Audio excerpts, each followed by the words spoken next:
Greetings and welcome to another thrilling and exciting episode in the world of the planetary persuader. I am Cosmic Kev, your host, your astrologer, your Jyotishi.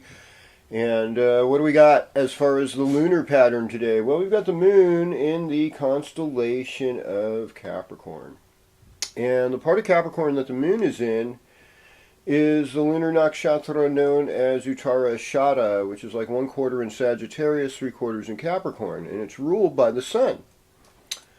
And Uttarashada brings, its symbol is the tusk of an elephant, so it really brings some of that Ganesha energy in there, that Om Gam Ganapatiye, removing obstacles energy. Since it's ruled by the sun, it's concerned with the truth. And there's an element of nobility and awesomeness with this particular nakshatra. So, and I hear it's like kind of an auspicious day for new beginnings and starting things. And I'm so happy to be here. And I'm glad you're tuning in today. So, in the sidereal zodiac, we'd still say that the sun was in Pisces. And that Venus and Mercury would be in Aquarius, and we do have, Mars is in Taurus in both systems, but Mars in the Western zodiac. Well, we'll just switch places. So I talked about the sidereal zodiac a little bit. In the Western zodiac, yeah, we know it's Aries time, and because the spring equinox already happened, I get that. And in that system, we've got Venus and Mercury in Pisces, and so it's Venus loves Pisces because it's really good for the imagination. It has a lot of empathy, so it's a good Venus. It's an exalted Venus, so people like that. And Mercury went direct, so this week isn't going to be so gnarly as the previous weeks.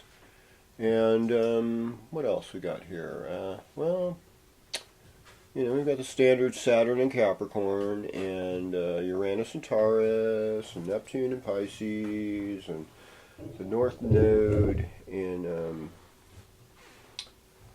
Cancer. Of course, in the sidereal Vedic zodiac, North Node's in Gemini. So it's like really look at your communication patterns as we go through the next year and a half, because they've got something to tell you. And since South Node's in Sagittarius and the sidereal zodiac near Saturn, what boundaries are worth keeping? What boundaries are worth eliminating? And like one of my teachers was saying, just keep everything simple during as much as possible. Don't overreach. And I really appreciate that. There is a beauty in simplicity. So anyhow. All kidding aside, we do have a new moon Friday early in the morning in the nakshatra of Revati in the sidereal zodiac. So that's the tail end of Pisces in the sidereal zodiac. In the western zodiac, it's a new moon in Aries. This is really an ultimate new moon because even Revati, who's ruled by Pushan, and the two fish moving in different directions, it deals a lot with roads, maps, calendars, travel. Great time to launch a trip next Friday. For local fare, I'm going to be working Monca, giving readings the following Saturday, so that'll be good, and I'm looking forward to seeing you, and hey, you people in Ashland, I may come to your town and do a talk for a modest something or other, and we'll talk, the difference between the Western and the Vedic sidereal zodiac, and you'll find out my prejudices.